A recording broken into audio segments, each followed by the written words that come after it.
ধানের জমিতে অতিরিক্ত পানি ব্যবহারে একদিকে যেমন ভূগর্ভস্থ পানির উপর চাপ বাড়ছে, তেমনি শুষ্ক মৌসুমে পানি সংকটে বাড়ছে ফলন বিপর্যয়।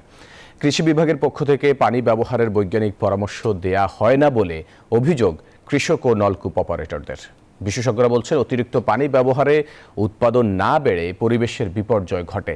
তবে পানির অপচয় বন্ধে পদক্ষেপ নেওয়া হবে বলে জানিয়েছেন রাজশাহী বিভাগীয় কমিশনার।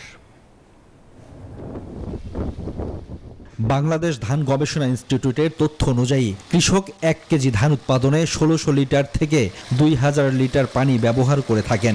বরেন্দ্র অঞ্চলে পানি ব্যবহারের এই হার আরও বেশি, কিন্তু ১২০০ থেকে ১৩০০ লিটার পানি ১ কেজি ধান উৎপাদনের জন্য যথেষ্ট। ফলে প্রতি কেজি ধান উৎপাদনে গড়ে ৫০০ লিটার পানির অপচয় হচ্ছে। পর্যায়ক্রমিক ভেজা এবং শুকনা পদ্ধতি, যেটাকে বলা হয়, সংক্ষেপে বলা হয় AWD পদ্ধতি। এই পদ্ধতি ব্যবহার করে কিন্তু পানির ব্যবহার ধান উৎপাদনের ক্ষেত্রে আমরা অনেক কমিয়ে নিয়ে আসতে পারি। কৃষক ও নলকূপ অপারেটরদের অভিযোগ, জমিতে পানি ব্যবহারের বৈজ্ঞানিক পদ্ধতি সম্পর্কে কখনো জানায়নি কৃষি বিভাগ। তবে পরিমিত পানি দেওয়ার বিষয়ে সচেতনতা সৃষ্টি করা হচ্ছে বলে দাবি কৃষি বিভাগের।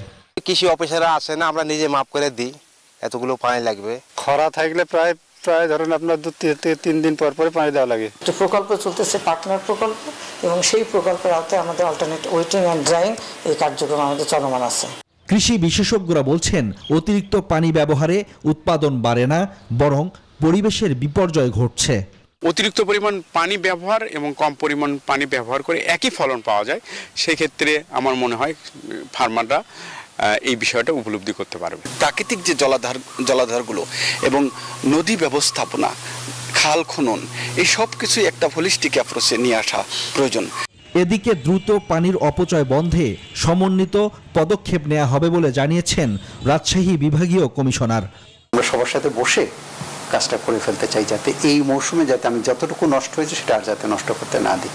ধান উৎপাদনে আধুনিক তথ্য প্রযুক্তি ব্যবহার করে পানির অপচয় বন্ধ করার দাবি সংশ্লিষ্টদের। Desk report, news 24।